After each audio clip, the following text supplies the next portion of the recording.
का गेट देखिए। ये झांसी के किले का बड़सी गेट है। झांसी के किले के अंदर ये आज का आधुनिक झांसी है। बताते हैं कि पहले कभी इसका नाम अस्सी भी था, इसलिए इस किले को अस्सीगढ़ का किला भी कहा जाता है। ये बहुत अलग इतिहास है। इसको 1191 से पहले बनाया गया था, क्योंकि ये किला बनाने की एक वजह थी। पृथ्वीराज चौहान ने इसको एक सैनिक छावनी के रूप में बनाया था तराइन के युद्ध के पहले। तराइन का युद्ध 1191 में हुआ पृथ्वीराज चौहान और मोहम्मद गौरी के बीच में, जिसमें पृथ्वीराज चौहान विजय हुए और मोहम्मद गौरी की हार हुई। इस युद्ध में पृथ्वीराज चौहान के साथ में 1 लाख घुड़सवार थे, इसीलिए उनके पास एक लंबी सेना थी, वो विजयी हुए।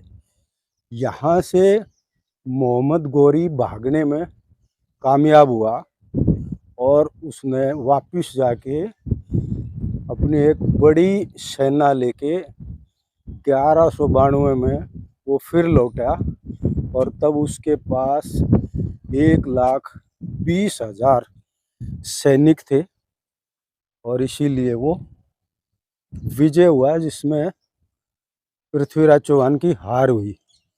और यहीं से हमारी गुलामी का इतिहास भी शुरू होता है। पृथ्वीराज चौहान और मोहम्मद गौरी के बीच में काफ़ी लड़ाइयाँ हुई, जिसमें अगर एक आखिरी लड़ाई जो तराइन की का युद्ध 1192 में जो हुआ था, वो उसके पहले जितनी भी लड़ाइयाँ हुई वो सब में मोहम्मद गौरी हार गया था और पृथ्वीराज चौहान ने उसको जीवन दान दे के छोड़ दिया। यही हमारी भूल हुई और उसके बाद हजारों वर्ष हमारा देश गुलाम रहा, पहले मुगलों का और फिर अंग्रेजों का। ये अगर पृथ्वीराज चौहान ने उनको नहीं छोड़ा होता तो हमारे देश में गुलामी नहीं आती। गुलामी यहीं से शुरू हुई है हमारी गुलामी। ये झांसी का किला है, मैंने इसको बचपन में भी देखा है। किला ध्वस्त किला है, ये दब चुका है। अब इसमें कुछ छुटमुट अवशेष ही बचे हैं जो देखने लायक हैं, बाकी तो ये पूरा दब चुका है मिट्टी में। और देखते हैं इसमें घूम के क्या है। ये एक हिस्सा है इसका जो ठीक ठाक लगता है। ये भी इसका गेट है जो मैंने पहले दिखाया था आपको, वो गेट था इसका मुख्य प्रवेश द्वार, जिसको बड़सी गेट के नाम से जानते हैं लोग। और ये किले के ध्वस्त होने का एक फोड़ तोड़ करने का एक कारण ये भी है, लोगों को लगता है कि यहाँ पे कोई खजाना होगा, इस वजह से भी लोग तोड़ फोड़ करते हैं। ये देखिए पूरा मिट्टी में दब चुका है। अब मैं इसका दूसरा हिस्सा दिखाता हूँ। एक गेट और है जो ठीक ठाक हालत में दिख रहा है। ऐसे बहुत से किले हैं। एक समय ये किला कुछ इतिहासकार या लेखक बताते हैं कि ये 80 किलों को यहाँ से ऑपरेट करता था और झांसी को भारत की दहलीज भी कहा गया है। ऐसा लोगों को मानना था कि जो झांसी पे राज करेगा वो ही भारत पर राज करेगा। यहाँ आने के बाद दिल्ली नज़दीक हो जाती थी।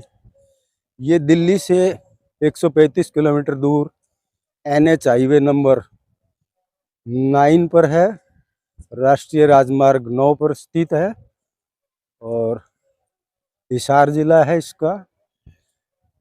काफ़ी साफ सुथरा शहर है। बस यही एक ऐतिहासिक स्थल है यहाँ पे। ये देखिए एक इसका द्वार है, इसको मैं दिखा रहा हूँ। मुझे काफ़ी अच्छा लगा ये, लेकिन दुर्भाग्य ये है कि इसमें कुछ देखने लायक अब बचा नहीं है। और ये इसका एक और द्वार है, ये दिख रहा है यहाँ पे। अभी अंदर लेके चलता हूँ, देखते हैं वहाँ पे क्या मिले। दोस्तों ये देखो, एक किले के ऊपर आ गया मैं, अभी ऊपर जा रहा हूँ। ये रास्ता है चलने के लिए बनाया है। किला लगभग पूरी तरह से ध्वस्ती कह सकते हैं इसको, कुछ बचा है नहीं। आगे एक इमारत जैसी दिख रही है, मैं देखता हूँ क्या है, क्या मिलेगा दिखाने को, और क्या मिलता है क्या नहीं। ये देखिए, ये उधर का नज़ारा, ये इधर का। यहाँ पे बच्चे क्रिकेट खेल रहे हैं। ये लगभग किला पूरी तरह से ध्वस्त हो चुका है। आइए देखते हैं आगे क्या मिलता है देखने के लिए।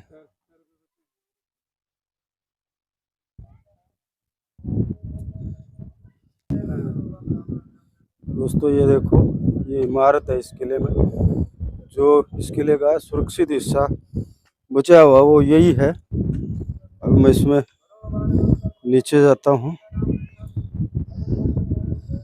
क्या मिलता है देखने को, देखते हैं।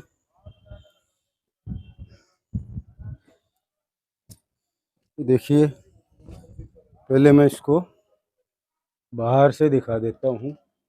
ये ऐसे दिखती हैं। ये छोटी टिंक से बना हुआ किला है। पहले जितनी भी हवेलियाँ या फिर जो किले वगैरह, वो सब इसी टाइप से बनते थे, और ये छोटी ईंटों का प्रयोग होता था। ये ईंटें वैसे मजबूत होती हैं, जो आजकल की बड़ी ईंटें है उनसे ज़्यादा मजबूत है, और काफ़ी वर्ष तक ये टिकी रहती हैं। अभी ये देखते हैं इसके अंदर क्या है क्या नहीं है। अंदर जाता हूँ मैं इस इमारत के। अभी तक आप बाहर का हिस्सा देख रहे थे।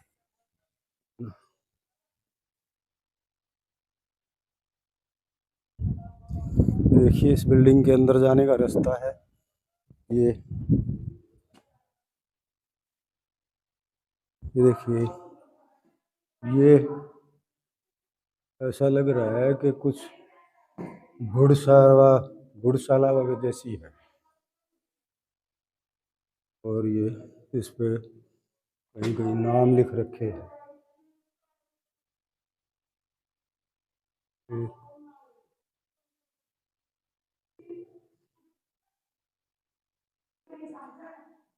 ये कुछ घुड़साल जैसा दिखता है।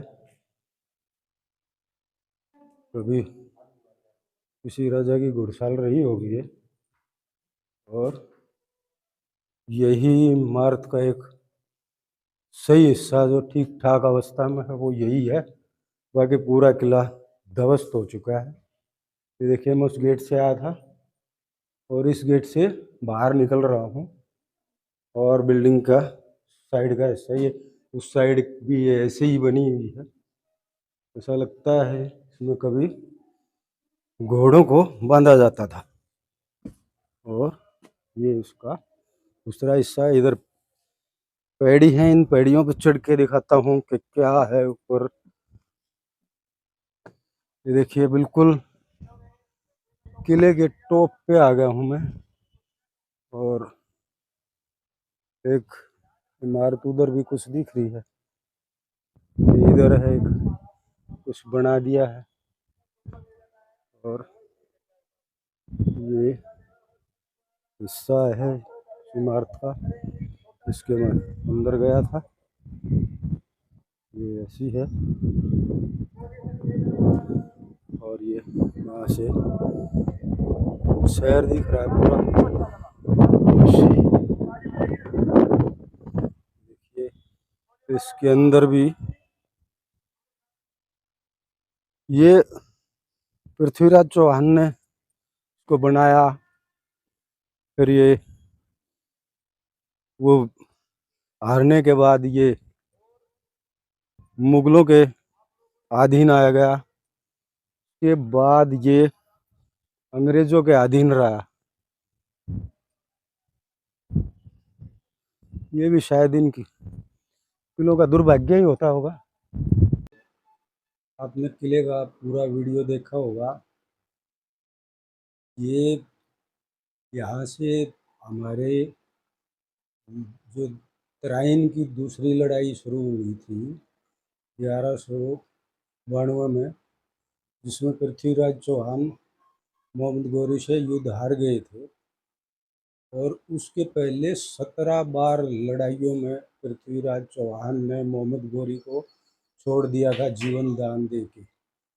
लेकिन 1192 की लड़ाई के बाद मोहम्मद गौरी ने पृथ्वीराज चौहान को बंदी बना के अफ़गानिस्तान गजनी अपनी राजधानी में ले गया और वहाँ पे उनको जेल में बंद कर दिया और उस जेल में उनकी हत्या हो गई, ऐसा मानते हैं।